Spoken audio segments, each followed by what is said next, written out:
자, 오늘 거룩한 주일을 맞이하여 성전에 오셔서 예배를 하시고 또 가정에서 예배를 드리는 여러분들 모두에게 하나님 주시는 은혜가 함께 하기를 바랍니다. 보통 정부 당국에서 이번에는 50% 인원들만 모였으면 좋겠습니다. 이렇게 얘기를 하면 교인들이 딱 50%에 맞게 오시기도 하고, 또 오늘은 아마 여러분들이 2단계에 맞추어서 딱 오신 것 같아요. 그러니까 우리들이 별로 염려하지 않아도 교인들이 이렇게 알아서 잘 오시긴 합니다만은, 여러분들 아마 건강에 또 유의하시면서 하루하루를 잘 보내시기를 부탁을 드립니다. 자, 오늘 우리가 본문의 말씀으로 읽은 거는 6절까지 말씀을 읽었지만은 오늘 저는 6장 전체를 본문으로 해서 말씀을 나누도록 하겠습니다. 코로나19의 확산으로 사회적 거리두기가 일상생활이 되었습니다. 그래서 사람들과 웬만하면 이제 떨어져서 지내게 되는 생활을 하게 되는데, 그런 것 때문에 불안해하기도 하고 우울증을 겪고 있는 사람들이 늘고 있다고 얘기를 하고 있습니다. 코로나에 확진된 것도 아닌데 이상하게 갑자기 몸이 으슬거리고 또 감기 증상만 와도 이거 내가 뭐 잘못된 게 아닌가 하는 염려 가운데 있기도 하고, 평소에 가까운 사람들과도 만나지 않으려고 하고 또 만날 때에도 불안한 마음을 가지고 있습니다. 그래서 우리가 지난 1년 동안 이렇게 생활하다 보니까 행복이라는 단어가 우리에게서 굉장히 멀리 떨어져 있는 것은 아닌가 하는 생각을 해보게 됩니다. 제가 전도서 말씀을 읽으면서 우리가 어떻게 하면 행복한 인생을 살 수 있을까에 대한 얘기를 주로 하고 있는데, 정말 우리가 행복한 삶을 살고 있는지에 대해서 다시 한번 묻게 됩니다. 히말라야 인근의 작은 절에는 그 절 문 앞에 입구 위에는 이렇게 글자가 써 있습니다. 당신은 지금 행복한가? 라는 질문이 적혀 있다고 그럽니다. 그러니까 문을 드는 사람들마다 스스로에게 한번 질문을 해보라는 얘기입니다. 당신 정말 행복하오? 라고 물어보고 있는 거죠. 아마 요즘의 사람들은 나는 지금 행복하다고 말할 수 있는 사람들이 별로 없을 것 같습니다. 우리가 인생을 2번 살면 이번에는 이렇게 살고 다음에는 잘 살면 되지 이렇게 생각할 수 있겠지만, 한 번밖에 못 사는 인생이고, 여러분의 인생 가운데 2020년은 단 한 번밖에 없는 인생인데, 이 2020년이 이렇게 우울하고 또 불안하게 보내게 되니까 굉장히 안타깝다고도 볼 수 있습니다. 사람들은 행복한 삶을 살기 위해서 뭘 할까? 우리가 성경을 보면 하나님께 복을 구한다고 나와 있습니다. 유대인들이 하나님에게 복을 구하게 되는데 주로 3가지 복을 구하게 됩니다. 하나는 재물의 복을 그들이 구했다고 얘기를 하고 있습니다. 가끔 우리는 재물에 대해서, 돈에 대해서 이렇게도 얘기하는 사람이 있죠. 돈이 왼수라고 얘기하는 사람도 있습니다. 그러나 반대로 어떤 사람들은 돈이 있으면은 이 어려움을 해결할 수 있을 텐데 라고 돈이 없어서 또 안타깝게 생각하는 사람도 있습니다. 돈을 너무 귀하게 볼 필요도 없겠습니다만은 또 돈을 너무 하찮은 것으로 여기는 것도 잘못입니다. 유대인의 시에서 탈무드에 보면은 재물이라는 것은 악도 아니고 선도 아니고 저주도 아니고 하나님께서 주시는 선물이라고 얘기를 하는 것이 있는 걸 보면은 재물이라는 것이 유대인들에게는 굉장히 중요한 복이었다는 것을 알 수 있습니다.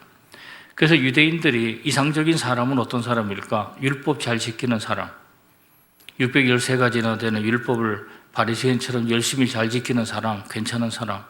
그리고 또 괜찮은 사람 어떤 사람인가? 하나님이 주시는 물질의 복을 받아서 잘 사는 사람. 그런 사람들을 그들은 굉장히 부러워했다고 얘기하는 걸 보면 재물의 복도 굉장히 중요하구나 하는 걸 알 수 있습니다. 그리고 유대인들이 또 구한 복은 자녀의 복입니다. 자녀가 많은 것이 하나님께서 복을 많이 주셨다고 생각을 하고, 산하 제한 같은 것은 생각하지 않고 자녀를 많이 가졌던 여인을 가장 복된 사람이라고 생각한 걸 보면은 자녀의 숫자가 많은 것도 그들에게 있어서는 큰 복이었다고 생각이 됩니다. 그 다음에 그들은 장수의 복을 생각을 했습니다. 건강하게 오래 사는 것 하나님께서 주시는 복이라고 생각하고요. 어떤 사람이 장수하고 오래 살까? 하나님의 뜻대로 사는 사람이 오래 산다는 얘기가 성경에 있습니다. 부모에게 효도하라. 그러면 너희가 장수한다 하는 걸 보면은 하나님의 뜻이 부모에게 효도하는 것에 있다. 그것에 대한 상급은 장수라. 이렇게 얘기하는 걸 보면은 장수라는 것에 대해서도 그들이 굉장히 중요하게 여겼다는 것을 알 수 있습니다. 유대인이 아니더라도 세상에 사는 모든 사람들은 이 정도의 복은 받기를 원합니다. 재물이 좀 있었으면 좋겠고, 또 자녀들도 좀 있었고, 건강하게 잘 자라면 좋겠고, 그리고 본인도 건강하게 장수하기를 원하는 것은 이 세상에 사는 모든 사람들이 갖기를 원하는 것일 것입니다. 솔로몬이 행복한 삶에 대해서 얘기하면서, 그래, 너희들이 재물을 원하고 자녀를 원하고 장수를 원하지만 그것만 가지고 있다고 너희들이 복된 삶을 사는 것은 아니라고 얘기를 하고 있습니다. 예를 들어서 어떤 사람이 정말로 재물이 많이 있었고 자녀들도 뭐 수십 명쯤 되고 많이 있었다, 또 그가 건강하게 오래 살았다, 이 가지만 봐가지고는 그 사람이 복된 사람이라고 말하기가 어렵다. 그것은 그거 외에 또 다른 한 가지 복이 있다는 것을 솔로몬이 우리에게 알려주고 있는 것입니다. 그래서 오늘 솔로몬이 말년에 자기가 깨달았던 얘기를 가지고 사람들이 얘기하면서 그 마지막 중요한 복에 대해서 우리들에게 알려주고 있습니다. 1절 말씀 보시면, 내가 해 아래에서 한 가지 불행한 일이 있는 것을 보았나니 이는 사람의 마음을 무겁게 하는 것이라.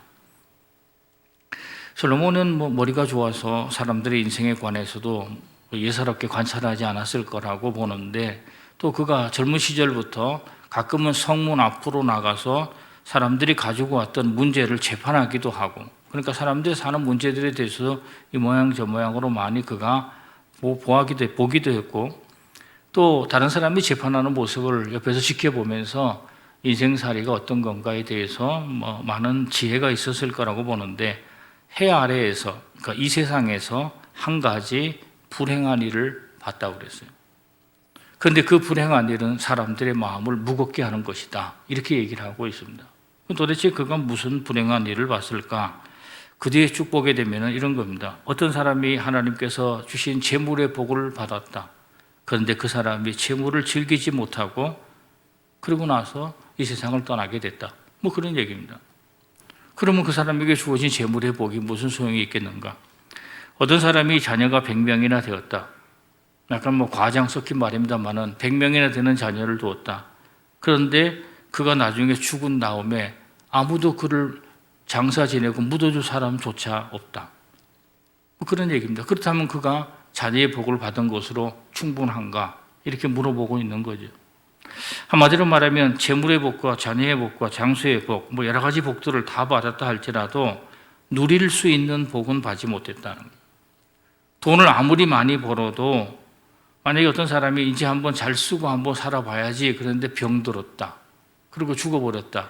그렇다면 그 사람이 그렇게 번 돈이 뭔 소용이 있겠는가? 자식을 많이 낳아서 노후가 든든하다고 생각했는데 자식들 가운데 부모의 장례를 치러주겠다고 나서는 자식 하나 없으면 그게 무슨 소용이 있겠는가?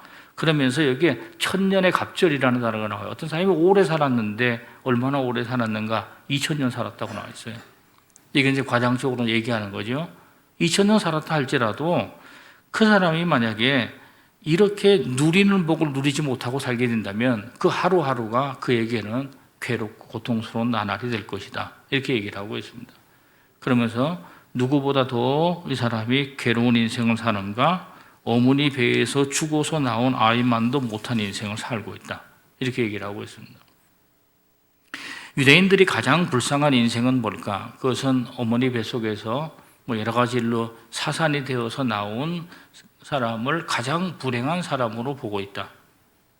여기 이제 오늘 성경 말씀 4절에도 보면은 그 유산된 아이는 헛되이 왔다가 어두운 중에 감에 그의 이름이 어두움에 덮이니 그랬어요. 도대체 누가 왔다 갔는지도 모를 인생이라는 거예요. 이름이 하나도 드러나지 않은 거죠. 또 5절에서 보는 것처럼 유산된 아이는 햇빛도 보지 못하고 또 인생이 무엇인지 알지도 못하는 아이다.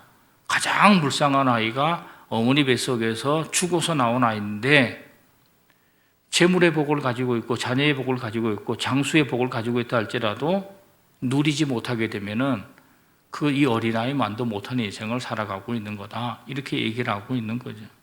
그러면서 솔로몬이 내가 세상 사는 사람들 가운데 이런 사람을 봤다 하는 얘기를 하고 있는 겁니다.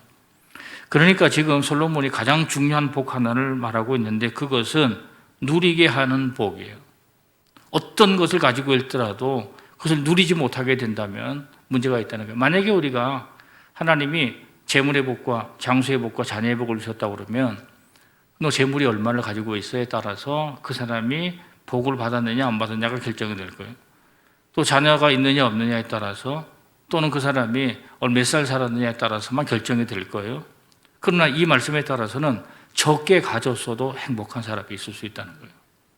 많이 가졌다고 해서 절대 행복한 것이 아니고 그걸 누릴 수 있느냐 그렇지 않느냐가 많이 다르다는 얘기입니다. 큰 아버지가 어떤 모임에 가서 얘기하기를 우리 아들이 하도 장난꾸러기고 뭐 여기저기 뛰어다니는 바람에 신발이 매일 빵꾸가 나가지고 이거는 뭐 한 달에 한 번씩 신발을 사줘야 된다고 푸념을 합니다. 옆에 있던 아버지가 한숨을 푹 내쉬면서 하는 날이 뭐 그분은 돈도 좀 있고 그런 분인데 우리에겐 딸이 하나 있는데 태어난 이후로 한 번도 걸은 적이 없다 그랬어요. 신발 한 컬레라도 좀 따랐으면 좋겠다. 뭐 이렇게 얘기를 하는 걸 보면은 사람이 뭘 가지고 있느냐 하는 것보다 더 중요한 것은 그것을 누리느냐 하는 것이 얼마나 더 중요하다 하는 것을 우리가 알 수 있다는 거죠. 어떤 사람이 머리는 좋다. 또 어떤 사람이 언변은 좋다. 또 어떤 사람이 건강은 좋다. 이것도 다 하나님께서 주신 복인데 그것을 제대로 사용하지 못하는 사람이 있는 거죠. 언변은 좋은데 남을 속이는 데만 사용을 한다. 건강은 좋은데 남을 해롭게 하는데 그 힘을 사용하는 사람이 있다. 재물은 많은데 그 재물을 가지고 나 앞에 그냥 자기 자랑만 하는 사람, 또 남을 그냥 누르는 데만 그것을 사용하는 사람, 그런 사람은 그 재물을 소유할 줄만 알고 있는 거지 그거를 제대로 누리며 살아갈 줄 모르는 사람이다 하는 얘기입니다. 그러니까 지금 솔로몬이 얘기하는 것은 누리는 사람이 진짜 복된 사람이다. 그러면은 누리는 복은 어디서부터 오게 되는가? 2절 말씀을 통해서 우리에게 알려주는 것은 누리는 복은 오로지 하나님을 통해서 오게 된다라는 것을 우리에게 알려주고 있어요.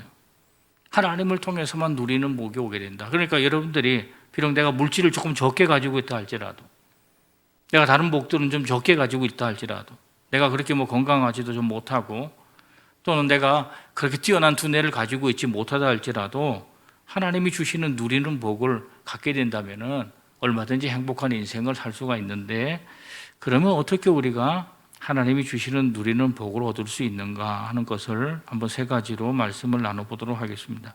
첫째로 우리가 복을 누리기 위해서는 하나님의 경영 방식을 알아야 한다는 것입니다. 누가복음 12장에 보면은 한 부자의 비유가 나오게 됩니다. 아마 여러분들이 뭐 설교를 통해서 가끔 들으셨을 말씀이에요. 한 부자가 있었다. 농사를 열심히 지어가지고 크게 소출이 많았다. 근데 이제 그 사람이 소출이 많게 되니까 자연적으로 무슨 생각을 하게 되는가? 창고 생각을 하게 된 거예요. 창고를 지어 놓으면 창고에다 이 소출을 담아둘 수가 있겠다. 그 다음에 자연적으로 무슨 생각을 하게 되는가? 나 그러면 몇 년 동안 앞으로 놀고 먹어도 되겠구나. 이런 생각을 했다는 거예요. 이게 예수께서 하신 말씀이에요. 어떤 사람이 이런 사람이 있었는데 이 사람이 자기 스스로에게, 자기가 자기 영혼에게요, 얘기하기를 너 그동안 수고했으니까 이제부터 평안히 쉬고 먹고 마시고 즐거워하면 된다. 이렇게 얘기를 한 거예요. 사실 이게 뭐 세상적으로 볼 때 무슨 문제가 되겠어요? 자기 열심히 일해가지고 창고를 짓고 그러고 나서 나 이제 앞으로는 놀고 먹어야지 이제 이렇게 생각하는 거예요. 근데 하나님께서 그 사람에게 오셔서 이런 말씀을 하셨다. 그 첫 마디가 뭐냐면은 이 바보야 이런 얘기예요. 이 어리석은 자요. 이게 뭐 쉽게 얘기하면 네 바보구나 이런 얘기하는 거예요. 오늘 밤 네 영혼 내가 데리고 가면 그 재물 누구 거 되겠느냐 이렇게 얘기를 하는 거예요. 그러면은 도대체 이 부자가 무슨 잘못을 범했는가? 남의 집에 가서 물것을 빼앗은 것도 아니고 자기가 농사진 거예요. 자기가 다 열심히 일해가지고 소출을 얻은 거예요. 그런데 하나님으로부터 어리석은 사람이라는 얘기를 하게 된 것은 부자가 가지고 있던 생각이 하나님의 생각하고 뭔가 잘 맞고 있지 않다는 것을 얘기하고 있는 거예요. 하나님의 경영 방식이라는 것과 이 사람이 지금 자기 인생의 경영 방식을 맞추어 가지 못하고 있기 때문에 생기는 문제를 말하고 있다는 거예요. 부자는 무슨 생각을 하는가? 누가복음 12장에 나와 있는 이 부자의 비유에 보게 되면 영어 성경 보면 훨씬 더 자세하게 나와 있어요. 자기 얘기만 하고 있어요. I라는 단어하고 my만 있다는 거예요. 내 재물, 자기 편한 거예요. 내 재산이에요. 내 창고를 짓고 자기 즐기는 것만 생각하게 되는 거지 그의 안중에 다른 사람은 하나도 없다. 또 한 가지, 그의 안중에는 하나님도 없다는 거예요. 부자가 만일 큰 소출을 얻고 난 이후에 하나님께 감사하는 마음으로 제가 열심히 일해서 수고한 것은 맞습니다만 그러나 이것은 하나님께서 제게 주신 것입니다. 만약에 이렇게 얘기를 했다면 어느 정도 하나님께서 이 세상을 운행하시는 경영의 방식, 다시 말하면 인간이 소출을 얻게 되고 복을 얻게 됐을 때 그것에 대하여 하나님께 감사를 올린다. 또 한 가지는 혹시라도 주변에 소출을 얻지 못해서 힘들어하는 사람이 있는가 그들을 한번 조금은 돌아보는 것, 이것이 굉장히 중요하다는 거예요. 왜냐하면 우리가 하나님의 경영 방식을 아는 것이 굉장히 중요한데 하나님의 경영 방식의 첫 번째 가장 중요한 것은 뭐냐면 결국 우리 삶의 주관자는 하나님이라는 사실을 잊어서는 안 된다는 거예요. 내가 농사를 지어도 내가 어떤 일을 해도 성공을 한다 할지라도 내 인생의 주관자는 하나님이고 하나님께서 배후 속에서 어떻게 역사하신다는 것을 보는 것이지 내 능력과 내 지혜를 가지고 내가 이런 일들을 내가 이만큼 했다고 자랑하는 것은 하나님의 경영 방식을 이해하지 못하는 어리석은 사람일 수밖에 없다는 얘기입니다. 오늘 우리가 읽지는 않았습니다만 우리가 10절 말씀 잠깐 보도록 하겠습니다. 10절 말씀 보시면 이미 있는 것은 무엇이든지 오래전부터 그의 이름이 이미 불린 바 되었으며 사람이 무엇인지도 이미 안 바 되었나니 자기보다 강한 자와는 능히 다툴 수 없느니라. 제가 세번역으로 다시 한번 적어봤어요. 지금 있는 것이 무엇이든지 이미 오래전에 생긴 것이다. 인생이 무엇이라는 것도 이미 알려진 것이다. 사람은 자기보다 강하니와 다툴 수 없다. 성경을 우리가 한번 읽어서 금방 무슨 뜻인지 아는 것은 굉장히 어려워요. 물론 성경이 가지고 있는 문자적 의미도 이해하기 어렵다는 거예요. 근데 사실 문자적 의미뿐만 아니라 거기 영적인 의미 여러 가지 의미가 있어서 삼중적 의미, 최소한 3가지 이상은 의미가 있다. 이게 이제 오리겐이라는 사람이 얘기한 거고 그보다 많은 더 영적 의미가 있다고 얘기하는데 사실은 우리는 성경을 읽으면서 문자적 의미도 도대체 잘 이해를 못할 경우가 많아요. 제가 이 문자적 의미를 간단하게 정리해 드리면 이런 거예요. 하나님이 오래전에 세상을 창조했다. 그 얘기를 하고 있는 거고 또 하나님이 인간도 창조하셨다. 그러므로 인간은 하나님이 창조하셨기 때문에 하나님의 뜻에 맞추어 살아가야지 하나님과 다투어서는 안 된다. 그 얘기를 하고 있는 거예요. 여기서 지금 이제 솔로몬이 야 네가 뭐 잘났다고 하나님과 다투고 하나님의 뜻에 맞추어 살아가지 않으려고 하느냐 이렇게 얘기하면서 인간에 대해서 뭐라고 하냐면 이 아담아라는 사람, 인간은 뭐냐? 먼지 같은 존재, 흙 같은 존재다. 인간은 하나님께 무엇을 요구할 권리가 있지 않고 그의 뜻에 따라 복종하면서 살아야 한다. 이것이 하나님의 경영 방식에 맞추어 살아가는 인간의 뜻이다. 인간이 그렇게 살아야 된다. 이렇게 얘기를 하고 있는 거예요. 그래야 이 세상에서 작은 복이라도 누리면서 살아갈 수가 있게 된다는 얘기입니다. 가정에는 가훈이라는 것이 있죠. 언제부터 그 집 가문에 그런 가훈이 있었는지는 우리가 알 수가 없습니다만은 그래도 그 가정의 사람들은 이 정도 범위 안에서는 열심히 살아야 된다는 의미에서 가훈이 있고요. 학교는 교훈이라는 것이 있고 회사에도 또 사훈이라는 것이 있잖아요. 우리 회사의 방침은 이런 거니까 이 방침에 따라서 열심히 일해 주시길 바랍니다. 이런 건데 우리가 신앙생활을 하게 될 때는 결국 세상의 만물의 주인이신 하나님의 경영의 원칙에 따르겠다는 의미에서 우리가 이 자리에 나온 것이지 이 자리에 와가지고 하나님의 고집을 꺾고 하나님의 뜻을 내 뜻대로 만들려고 이 자리에 온 것은 아니라는 사실입니다.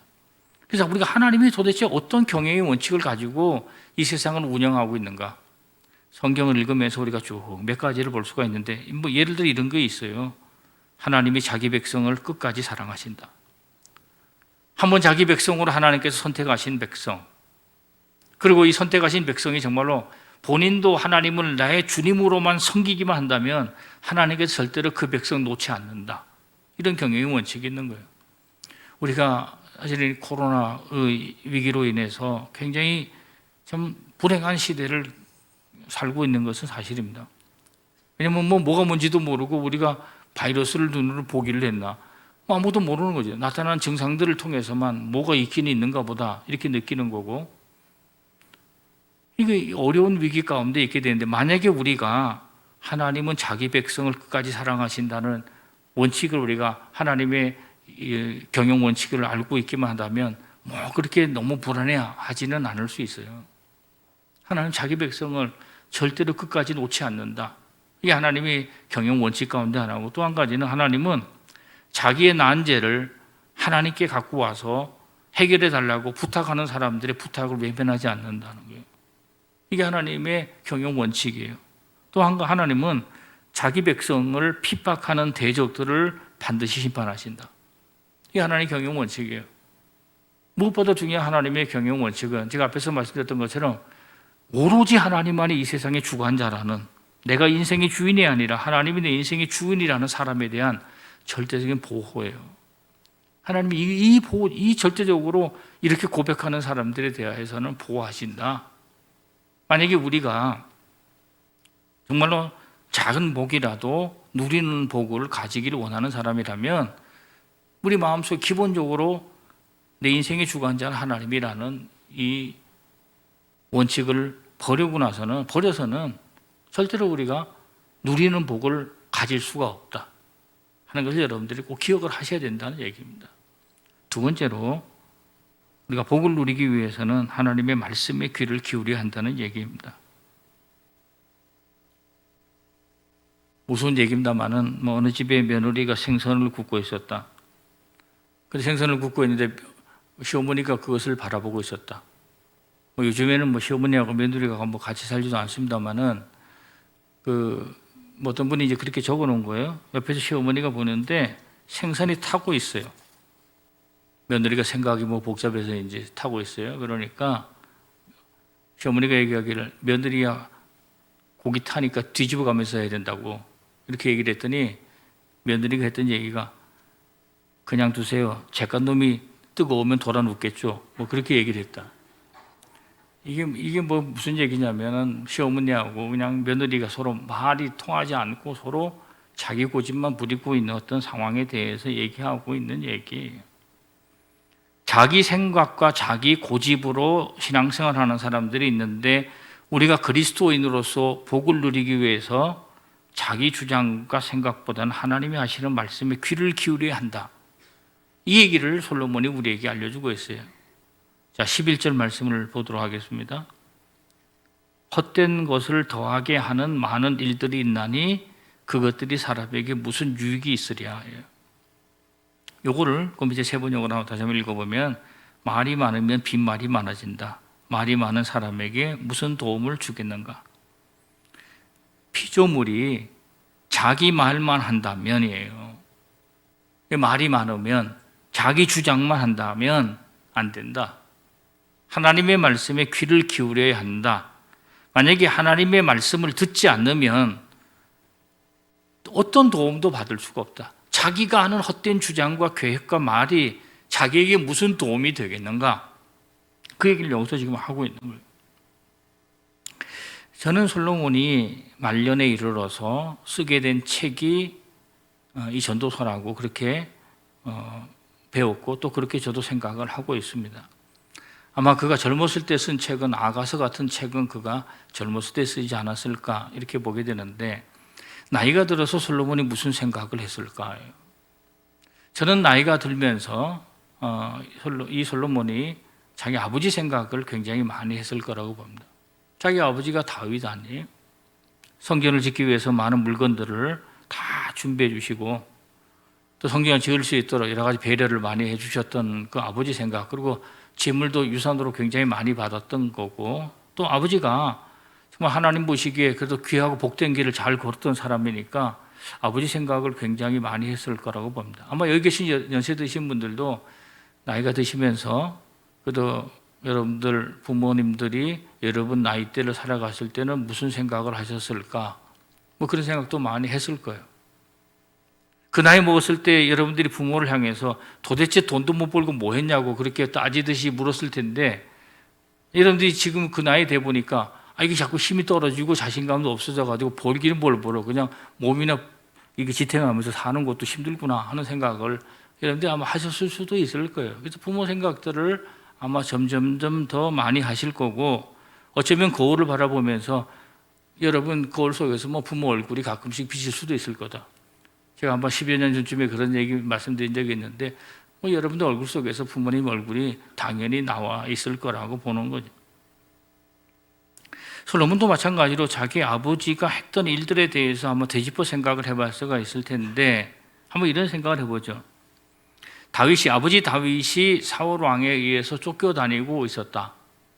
10년이라는 기간 동안 쫓겨다녔어요. 그러니까 뭐 굉장히 긴 기간 동안 힘든 생활을 하고 있었는데 먹고 사는 게 어려워가지고 광야에 있으면서 자기 부하들과 한 400명 정도의 자기 부하들과 자기가 먹고 운신할 게 없어가지고 마온이라는 곳에서 살고 있는, 그러면서 또 다른 지역에서 양떼를 기르고 있는 그 사람에게 도움을 요청하려고 하는데 그 사람 주인의 이름은 나발이라는 사람이에요. 나발이라는 사람이 얼마나 큰 재산을 가지고 있었는가? 양이 3,000마리고 염소가 1,000마리예요. 근데 이제 양의 털을 깎는 날은 다시 말하면 양치기들에게 있어서는 추수하는 날과 마찬가지니까 추수한 날에는 뭐 사람들이 잔치를 벌이기도 하고 뭐 또 찾아오는 사람들 대접하기도 하고 그런 날일 텐데, 그래서 양털 깎는다는 얘기를 듣고 그 집에 사람을 보내서 수하 10사람을 보내게 되는데 먹을 것 좀 달라고 부탁을 하게 됩니다. 나발이라는 사람이 먹을 것에 대해서 이런지하에 거절하게 됩니다. 사람들은 그가 머리가 나빠가지고 거절했다 이렇게 얘기하는데 머리가 나빠서 거절한 게 아니고 그 당시 그 상황에 대해서 설명하고 있는 주석가들의 얘기에 따르면은 당시의 사람들은 다윗의 시대 또 사울의 시대 속에서 가운데 있는 사람들이에요. 도대체 누구한테 줄을 서야지 이게 제대로 사는 건지에 대해서 사람들이 헷갈리고 있던 시대에 나발이라는 사람은 사울의 편을 여전히 들고 있었던 사람이에요. 그러니까 다윗이라는 사람이 자기에게 음식을 요청하게 될 때 그것을 거절했던 것은 자기의 정치적 성향이 다윗에게 있지 않고 사울에게 있었다는 거예요. 요건 이제 정치적으로만 바라본 거예요. 하나님의 뜻을 생각하지 못하고 그냥 아직도 사울이 건재하고 사울을 따르는 사람들이 많고 다윗은 지금 조망당이고 쫓겨다니고 있는데 이 사람을 돕는 게 내게 무슨 도움이 되겠는가 생각을 했어요. 그 도움을 요청은 받지 않았다. 그랬더니 다윗이 그 얘기를 듣고 나서 부하 400명을 이끌고 나발을 죽이기 위해서 달려왔어요. 그랬더니 그 나발의 부인 아비가일이 그 소식을 듣고 떡과 포도주와 고기를 마련해 가지고 가서 다윗에게 갖다 주면서 다윗을 진정시키게 되고 다윗은 이제 돌아가게 됩니다. 아비가일이 남편에게 와서 얘기하기를 다윗이 당신 죽이려고 400명 끌고 왔다고 그렇게 얘기를 했습니다. 그때부터 이 사람이 부들부들 사시나무 떨듯이 떨기 시작하다가 열흘 동안 앓다가 죽었다는 얘기가 나와 있어요. 그러니까 이해가 잘 안 돼요. 왜 이해가 안 되는가? 다윗이 자기가 도움을 요청했는데 자기가 그걸 거절했다. 그 다윗이 자기를 죽이려고 달려왔다. 그러면 어디를 가야 되는 거예요? 사울에게 찾아가가지고 도움을 요청해야 되는 거예요. 군사를 보내달라. 또 한 가지는 나발도 한 부족의 부족장이었을 거라고 얘기하는데 그에게도 그 정도의 병산이 있었을 거라고 사람들이 추정을 하고 있어요. 근데 왜 그는 시름시름 앓다가 죽었다는 얘기가 성경에 나와 있는가? 보통 우리가 뭐 그가 두려워가지고 그랬다 이렇게 얘기하는데 그런 게 아니라는 거예요. 성경은 분명하게 우리에게 얘기하고 있는데 사무엘상 25장 28절에 여호와께서 나발을 치심에 그가 죽으니라고 그랬어요. 여호와께서 그를 죽이셨다. 그 얘기는 뭘 얘기하는 거예요? 다윗을 대접하는 것이 하나님의 뜻이라는 거예요. 앞으로 다윗을 통해서 하나님께서 뭔가 일하실 거다 하는 생각을 하나님의 말씀을 듣고 있는 사람 또는 하나님의 영적인 음성에 민감한 사람들은 그것을 알고 있지만 그렇지 못한 사람들은 그것이 못했다는 거예요. 그래서 하나님이 그를 치셨다 이런 얘기를 하고 있는 거예요. 오늘날 우리들에게도 도대체 뭐 이것이 옳은지 저것이 옳은지 도대체 이쪽에서 하는 얘기가 옳은지 저기서 얘기하는 옳은지에 대해서 참 판단하기가 어려워요. 또 이쪽 저쪽 어느 쪽도 온전하게 다 선이라고 말할 수가 없기 때문에 참 뭐가 뭔지 모르는 세상 가운데 살고 있는데 이러한 때일수록 우리가 영적으로 뭔가 귀를 기울이지 않으면 안 된다는 거예요.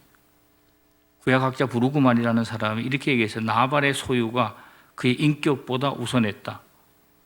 그러니까 재물은 많은데 인격은 요만해가지고 재물을 담을 만한 그릇이 못된 거죠. 그래서 그 인격 속에서 남을 대접한다는 것이 나올 수가 없는 사람이다. 이런 해석을 한 가지가 하고, 또 다른 해석은 결국은 하나님의 뜻을 제대로 알아차리지 못한 사람의 말로에 대해 설명하고 있는 거다, 이렇게 보는 거예요. 아비가일은 달랐다. 우리가 성서상에는 아비가일이 어떤 과정을 통해서 하나님이 다윗과 함께 하신다, 이것을 어떻게 알았는지에 대해서 우리에게 알려주지 않고 있지만 그것을 알았을 거라는 거예요.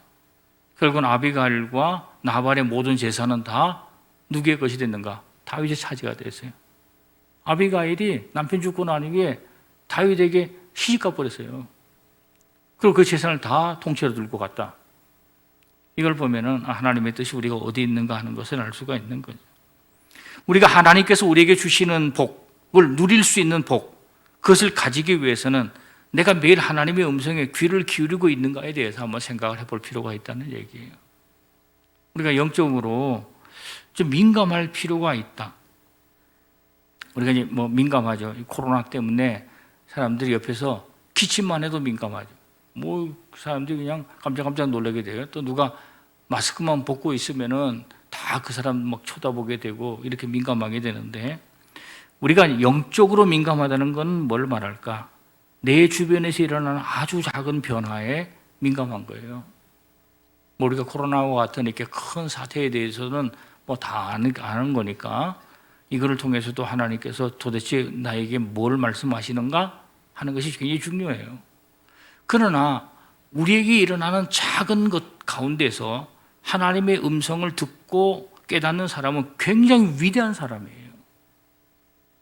제가 미국에 있을 때 이제 목회하면서 미국의 길이라는 것이 이렇게 운전하면은 스트레스를 잘 받질 않아요. 로스앤젤레스는 이런 데 말고, 제가 중부에서 살았을 때는 아무것도 없어. 별로 찾을 데 없으니까 그냥 가다가 졸아서 죽지 않는 한 웬만하면 교통사고 나서 하는 경우는 별로 없어요. 이렇게 시골길 같은 데 가게 되면은. 근데 어느 날 제가 시골길 가다가 사고가 났어. 무슨 사고가 났는가? 사슴이 와서 들이받은 거예요. 깜짝 놀랐지. 옆에 가는데 사슴이 같이 뛰어오더니 와서 그냥 들이받아가지고 교통사고가 난 거죠. 그래서 이 사슴하고도 교통사고 나는구나 라고만 생각을 했었는데, 나중에 깨닫게 된 사실 하나가 있어요. 하나님이 그 길을 가지 말라고 하시는 걸 나중에 알게 된 거예요. 그때는 그게 뭔지를 모르는 거지.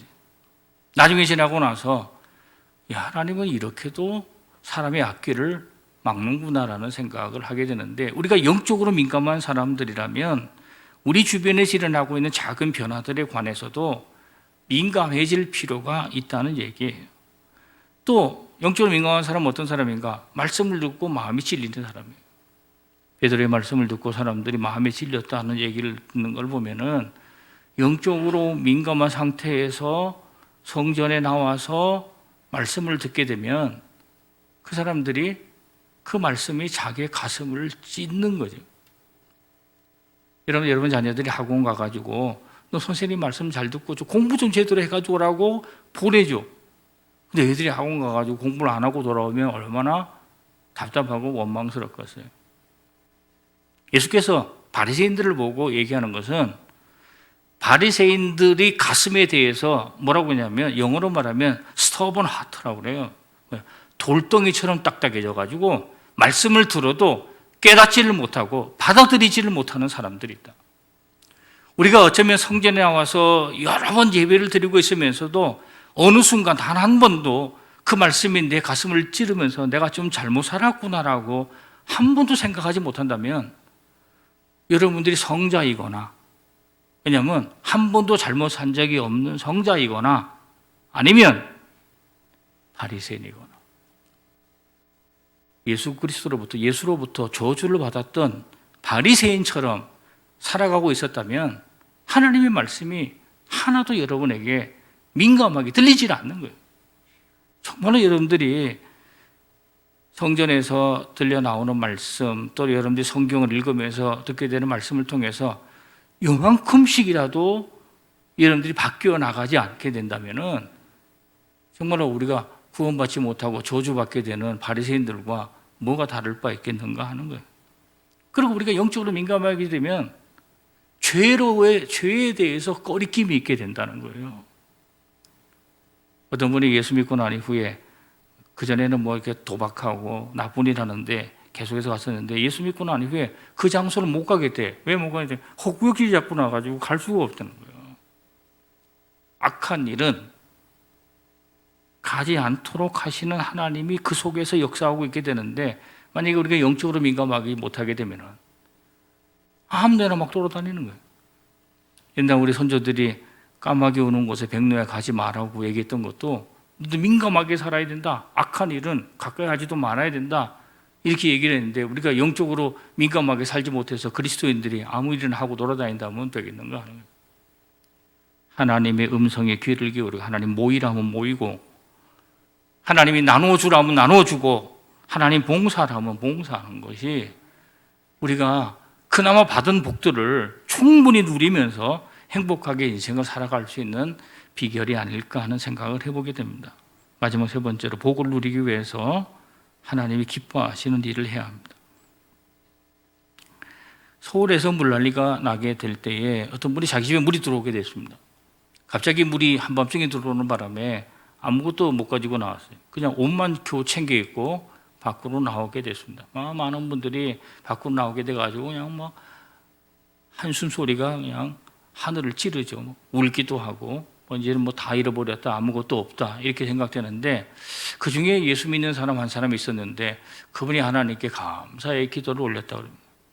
하나님, 제가 한 가지 깨달았습니다. 제 앞으로의 죽음도 이처럼 맞겠군요 라는 생각을 하게 됐다는 거예요.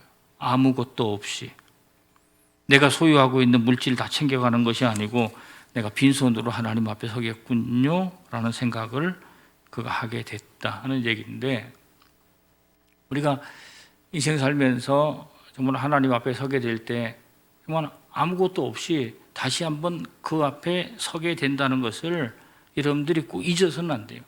내가 어떤 것도 가질 수 없이 그 앞에 서게 된다는 거예요. 그러므로 우리가 이 세상의 것에 대해서 너무 그렇게 관심을 가지지 말아야 되는데 솔로몬이 우리 허무한 인생에 대해서 이렇게 소개하고 있어요. 12절 말씀 보시겠습니다.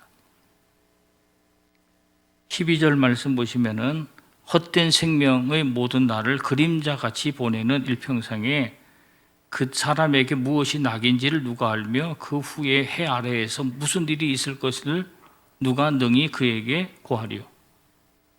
이것도 무슨 말인지 몰라가지고 제가 세 번역으로 다시 적어놨어요. 그림자처럼 지나가는 짧고 덧없는 삶을 살아가는 사람에게 무엇이 좋은지를 누가 알겠는가?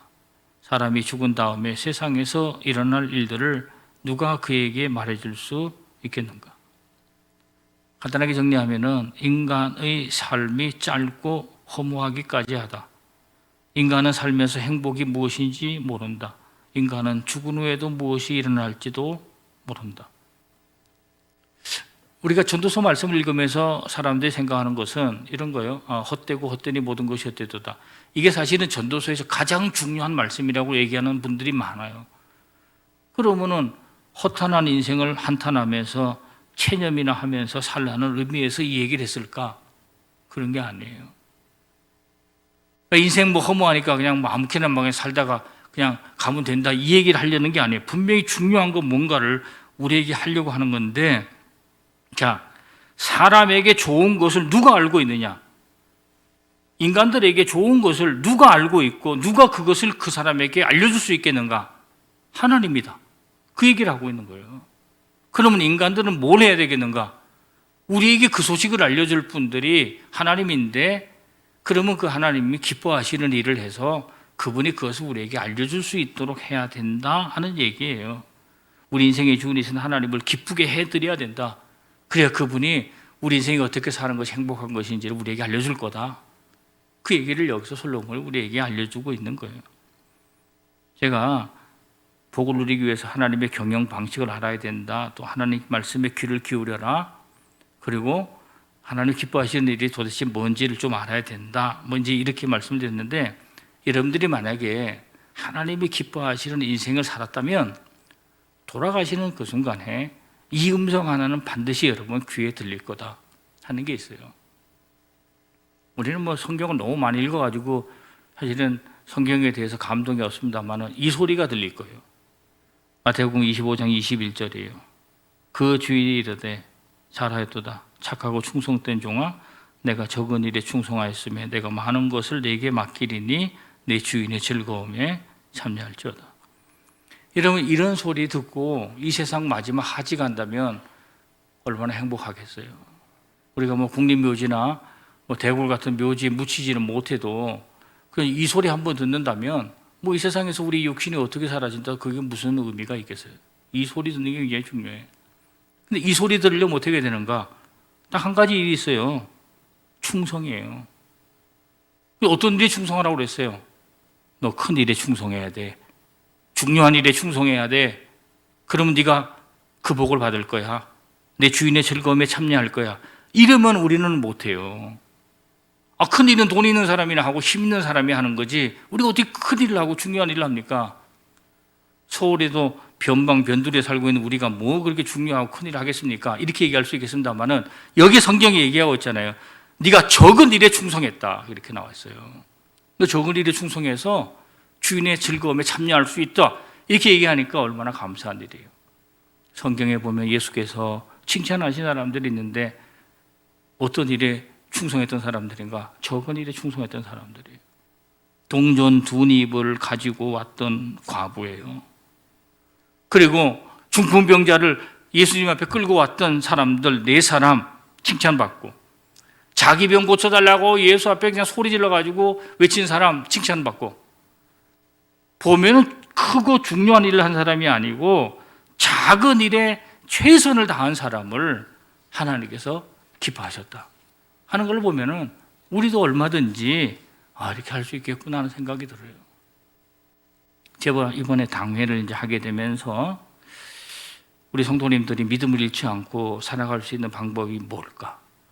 뭐 이런 생각, 저런 생각을 하게 되는데, 물론 이제 주일 예배를 열심히 드리는 거예요. 성전에서 드리거나 온라인으로 드리거나 이게 굉장히 중요한데, 그거 외에 뭐가 있을까? 성전에서 뭐 새벽 기도도 제대로 못 오고, 수요일 날도 못 하고, 금요일도 못 오고, 활동도 제대로 못 하는 상태에서 뭘 할 수 있을까 생각하다가, 제가 뭐 여러 교회들도 모습도 보고 이렇게 살피면서 생각했던 거 하나가 있는데, 우리 일주일에 1시간만 성전에 나오자. 개인적으로 나오자. 와가지고 한 5분은 기도하고 나머지는 우리가 성전에 유리창도 좀 닦고, 오늘 보니까 유리창도 조금 이렇게 부옇고 그렇더라고. 또 이렇게 좀 쓸고 닦는 일들을 성전을 해서 우리가 일주일에 1시간만 봉사를 하자. 만약에 정 바쁘면은 일주일에 한 30분이라도 성전에 나와서 일을 하는 운동을 했으면 좋겠다고, 그래서 제가 당회에 보고서에다가 그 얘기를 적어놨어요. 이런 운동을 우리가 좀 했으면 좋겠다. 왜? 그것은 남들이 볼 때 큰 일은 아니기 때문에요. 그게 뭐 대단하고 큰 일이겠어요. 여러분들이 일주일에 1시간 성전에 와서 잠깐 기도하고 와가지고 그저 남도 보이지 않는 데 가가지고 그저 뭘 쓸고 닦는 게 뭐 대단하고 큰 일처럼 보이겠어요. 그런데 적은 일에 충성하는 자들이 복이 있다니까, 그런 적은 일들을 통하여 하나님을 기쁘시게 하는 자들에게 여러분들의 삶이 복된 삶이 될 수 있도록 하나님께서 도와주신다는 것을 생각한다면은, 이렇게라도 하지 않으면 우리 믿음이 계속해서 되살아나지 않을 수 있다는 그런 위험한 생각들을 할 수 있게 되는 거죠.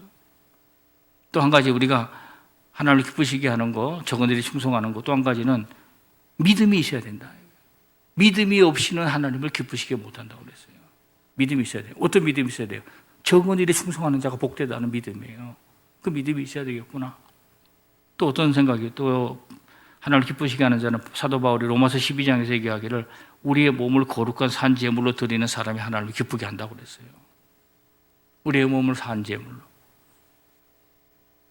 제가 영어 성경 공부 가르칠 때 사람들에게 대표적으로 알려주는 구절이 이 구절인데, 여기에 산 제물이라는 단어는 이게 도대체 이해할 수 없는 말이에요.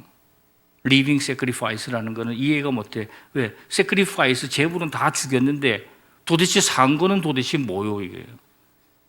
그러면 이 사도 바울이 도대체 뭘 쳐다보고 그도 유대인이었으니까 재물을 다 때려 죽여가지고 한 번 죽인 거 가지고 확인이 안 되니까 피를 다 뽑고 그 가지고도 안 돼가지고 그냥 칼로 그 뼈와 근육을 다 잘라내가지고 각을 떠가지고 하나님 앞에 다 죽여가지고 재물을 내놓은 것이 재물이에요. sacrifice인데 living이라는 단어를 산 재물이라고 했어요. 뭘 보고 그랬을까? 예수가 그의 눈에 보이는 거죠. 살아서 재물이 되는 모습이 보이는 거예요. 너희도 살아서 재물이 되라고 얘기를 하고 있는 거예요. 너희도 살아서 재물처럼 살아야 된다. 그것이 하나님을 기쁘게 하는 제사가 된다. 이렇게 얘기를 하고 있어요. 제가 말씀을 준비하면서 옛말에 조문효도라는 단어가 생각이 났어요.